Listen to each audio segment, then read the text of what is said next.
Terima kasih selalu mendukung channel saya. Dan itu menjadi motivasi bagi saya secara pribadi. Sekali lagi terima kasih banyak untuk dukungan dari teman-teman dalam channel saya. Saat ini saya akan berbicara mengenai satu video yang sungguh luar biasa, yang memberkati banyak orang, menolong banyak orang untuk memahami bagaimana hidup di dunia ini. Yang dalam video tersebut dijelaskan atau memberitahu kita bagaimana memahami siapa Paulus tersebut, memahami apa dasar Paulus ketika dia melayani selama dia hidup. Oleh karena itu, dalam video tersebut seorang yang bernama Douglas Moo adalah salah satu penulis Perjanjian Baru yang memberkati banyak orang, bukan hanya melalui khotbah, bukan hanya melalui seminari, tapi juga dia memberkati banyak orang melalui buku yang dia tulis. Buku yang luar biasa bagi saya, di mana buku tersebut menjadi salah satu buku yang populer yang selalu dibaca oleh banyak orang, dibaca oleh para teolog, dan dibaca oleh orang-orang awam, dan juga orang-orang sekuler Kristen yang percaya kepada Yesus Kristus. Jadi dalam video tersebut, di mana Douglas menjelaskan tentang surat Roma, surat yang luar biasa bagi Douglas Moo, yang menyebabkan dia bertumbuh di dalam Injil Kristus Yesus. Jadi bagi Douglas Moo, surat Roma adalah surat kuno, yang salah satu surat kuno yang ditulis oleh Paulus, yang disebut sebagai pranaskah. Karena surat tersebut memiliki banyak tata bahasa, memiliki banyak genre yang luar biasa, yang menggunakan banyak ide-ide atau kunci yang memberkati bukan pada waktu penerima tetapi juga pada saat ini.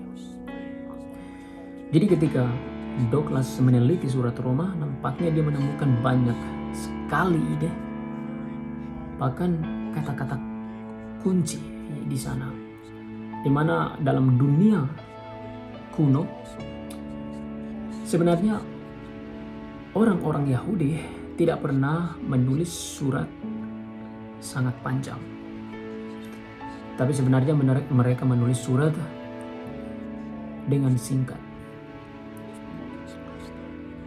Salah satu yang diberikan oleh Douglas, salah satu contoh yang dia berikan seperti ketika dia mengirim surat kepada istrinya, seperti kekasih Jenny, itu sebagai salam. Dan isi dari surat tersebut adalah, saya berharap kamu baik-baik. Dan setelah akhir dari surat, maka mereka akan menulis salam dari Douglas misalnya. Jadi dalam dunia kuno, dalam dunia Yahudi, tidak ditemukan mereka menulis surat yang sangat panjang. Tetapi ketika Douglas meneliti surat Roma, nampaknya surat Roma ditulis oleh Paulus dengan panjang lebar. Karena surat Roma adalah salah satu surat yang Paulus tulis dengan genre yang sangat panjang. Dari pasal 1 sampai dengan pasal yang ke-16. Alasan kenapa Paulus menulis begitu panjang?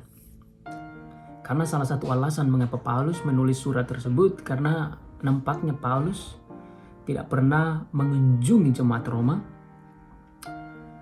dan tidak pernah mendirikan jemaat tersebut.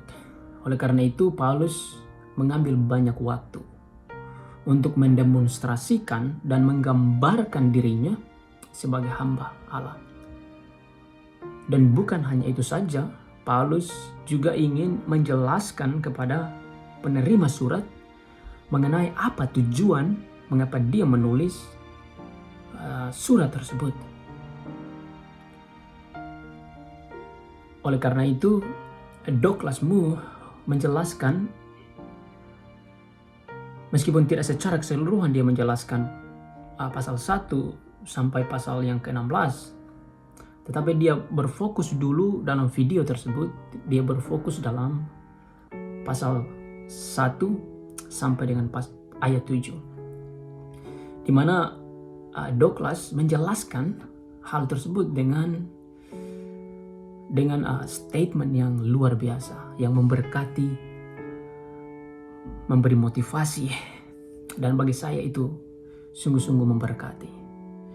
Di mana dalam Roma pasal 1 sampai 7, Paulus memulai dengan dia sebagai hamba atau budak.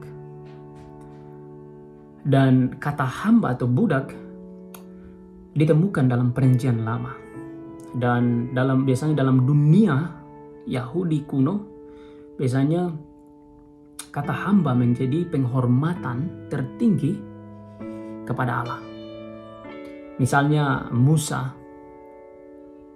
atau Daud dikatakan bahwa mereka adalah hamba Allah yang mengasihi dan mencintai Allah.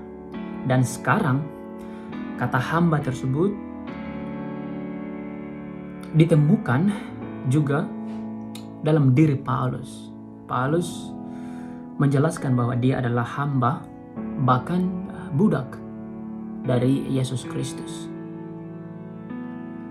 Dan yang menjadi luar biasanya adalah Paulus dipanggil oleh Yesus Kristus bukan pada waktu Yesus melayani di dunia ini, tidak seperti para murid-murid, tetapi justru Paulus dipanggil menjadi hamba atau budak dari Yesus Kristus setelah kebangkitan.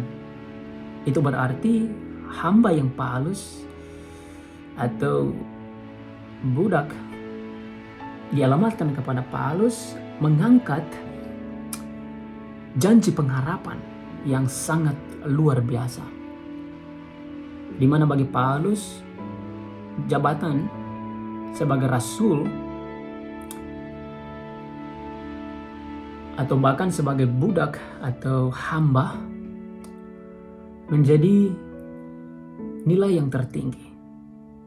Karena Yesus memanggil dia, sekali lagi kita bisa melihat dalam Kisah Para Rasul, Yesus memanggil Paulus pada waktu kebangkitan Yesus Kristus.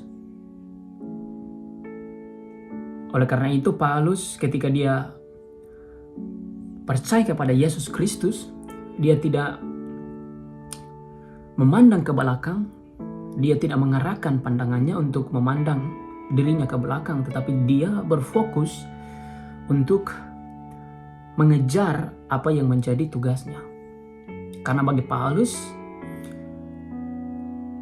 dengan melakukan ini, dia akan mendapatkan sukacita, mendapatkan kebahagiaan yang kekal, kebahagiaan yang tidak dapat diberikan oleh dunia ini, tetapi sukacita yang kekal, yang diberikan oleh Yesus Kristus yang sekarang menjadi Allah Tuhan atas dunia. Oleh karena itu, bagi saya dan saudara sebagai hamba atau budak dari Yesus Kristus,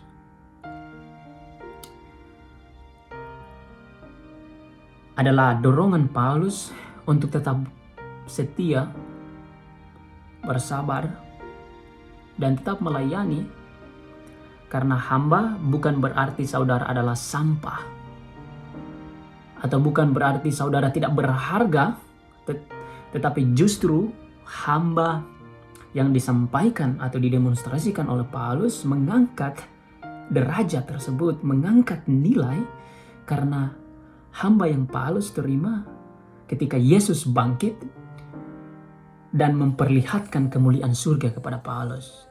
Dan itu kita lihat dalam Kisah Para Rasul pasal 9. Oleh karena itu, apa yang disampaikan oleh Douglasmu dalam bagian ini bagi saya adalah luar biasa.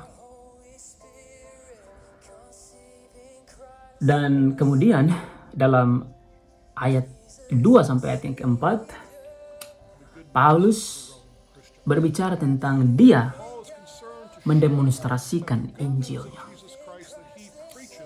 di mana Paulus berkata bahwa Injil tersebut telah dijanjikan sebelum dunia ini. Dan Injil tersebut bukan berfokus kepada perkembangan gereja, bukan berfokus kepada pembinaan gereja, tetapi justru Injil berfokus kepada Yesus Kristus sebagai anak Allah melalui keturunan Daud, sebagai Mesias yang dijanjikan dan sekarang diangkat ke posisi yang tertinggi, yaitu menjadi anak Allah yang berkuasa atas dunia. Jadi dalam ayat 3-4 Paulus berbicara tentang kodrat dari Yesus Kristus.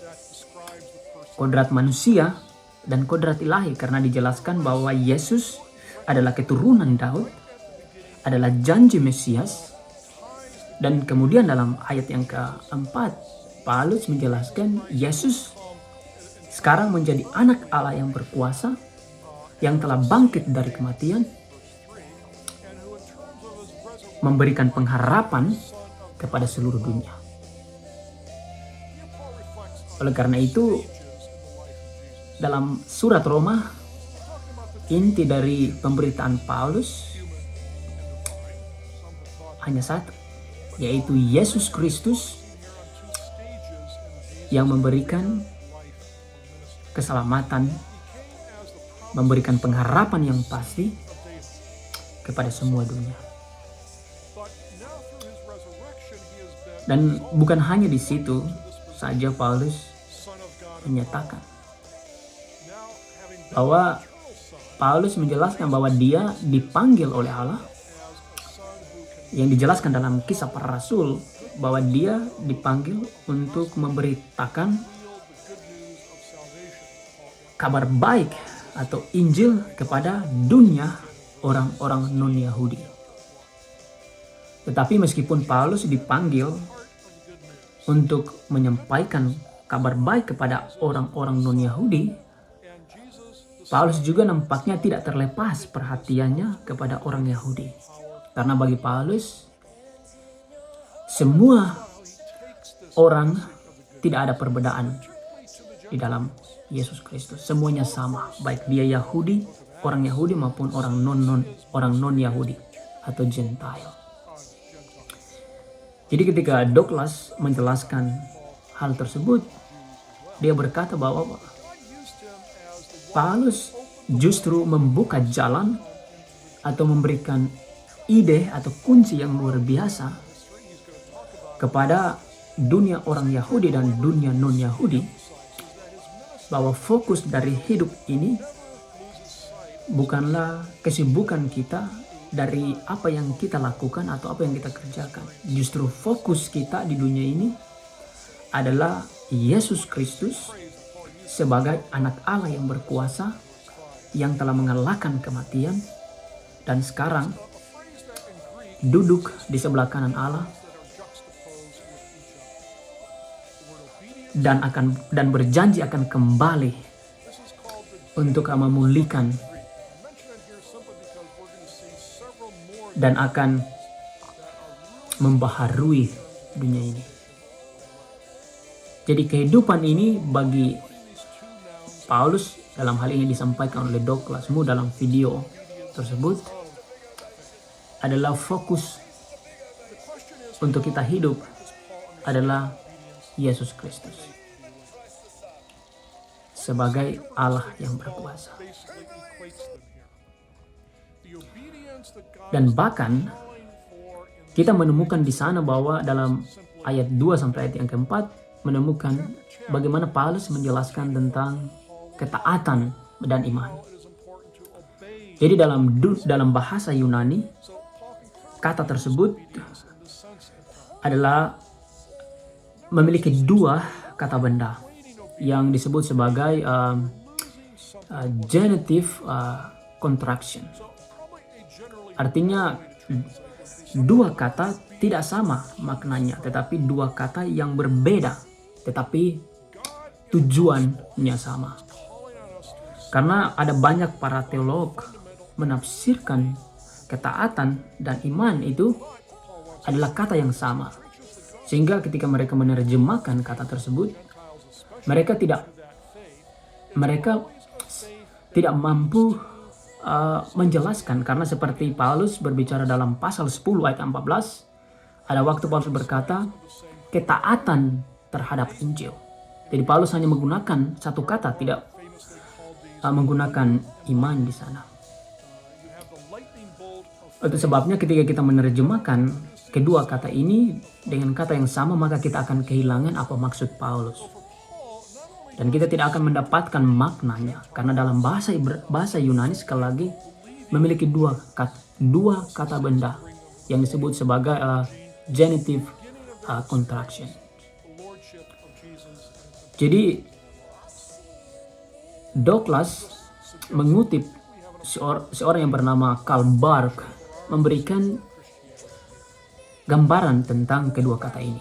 Bagi Karl Barth bahwa iman seperti kilat yang memancar dari ujung ke ujung dan yang menghasilkan bunyi yang sangat kuat.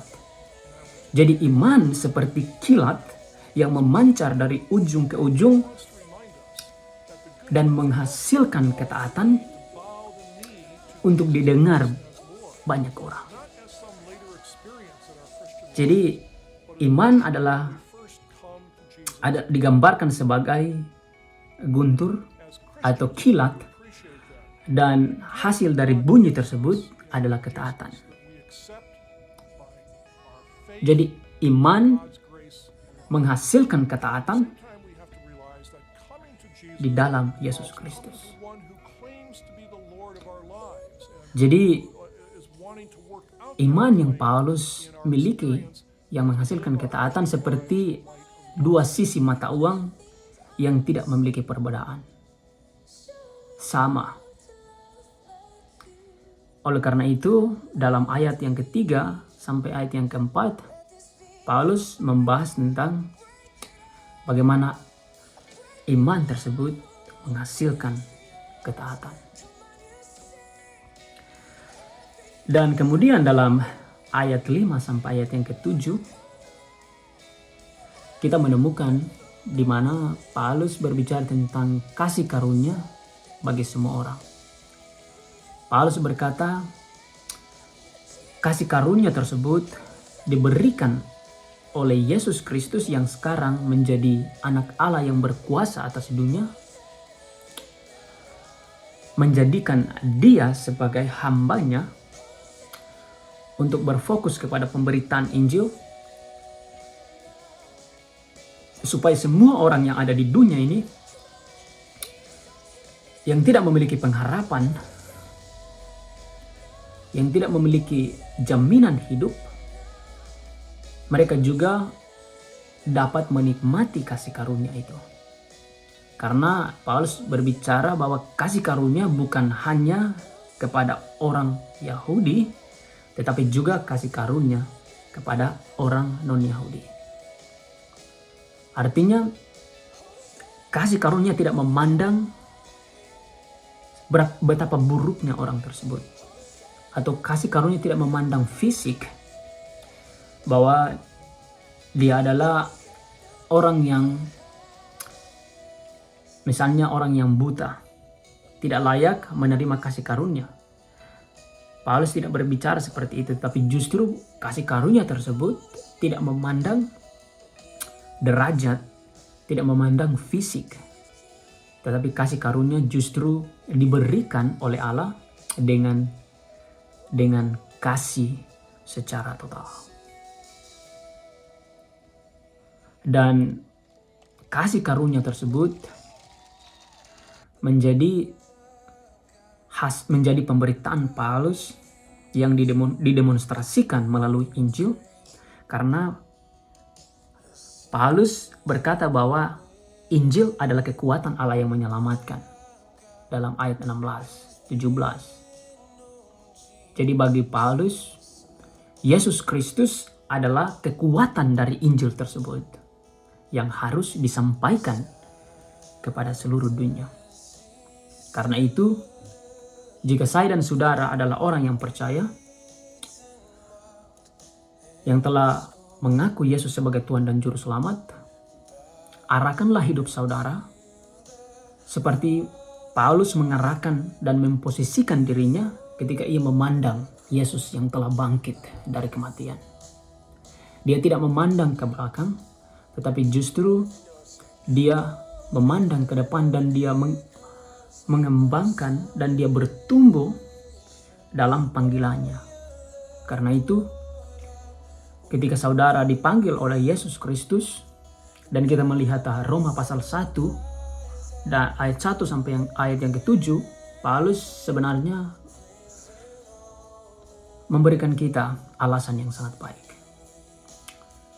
Bahwa ketika kita dipanggil menjadi hamba dan atau budak, dan hal tersebut diangkat derajatnya atau menjadi nilai yang tertinggi karena kebangkitan tersebut mengangkat hal tersebut.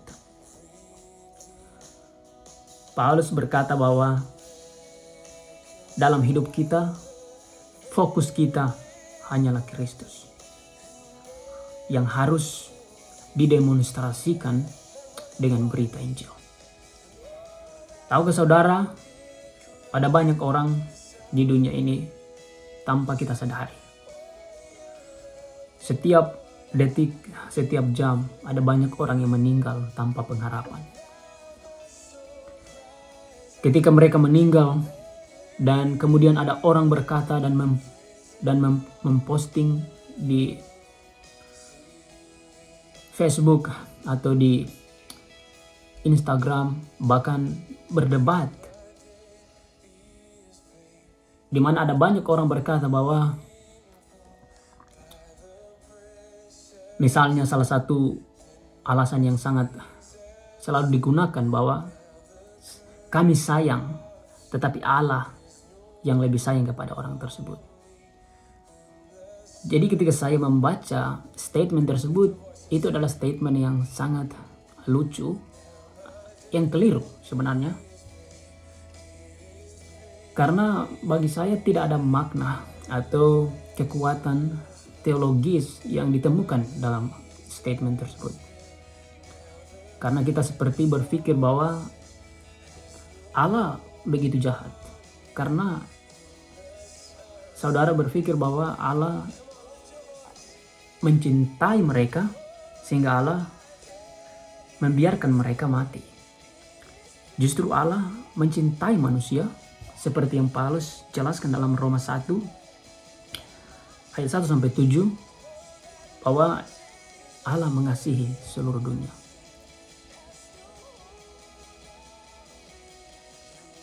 Saudara tidak berpikir bahwa kematian harus diterima oleh semua manusia. Tidak melihat jabatan. Dia dokter, dia guru, dia pendeta. Semuanya akan mati. Tetapi dalam penjelasan Douglas dalam hal ini melihat surat Roma, bahwa kematian tersebut telah dikalahkan dengan kebangkitan Kristus.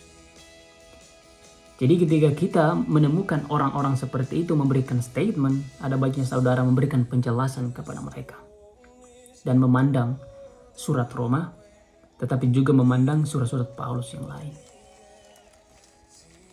Jadi biarlah melalui video yang disampaikan oleh Douglas Moo yang sangat baik, dia menjelaskan tentang Paulus, kita diberkati dan kita didorong oleh video tersebut, dan kita menjadi hamba atau budak yang dipercaya oleh Yesus mendemonstrasikan Injil ke seluruh dunia.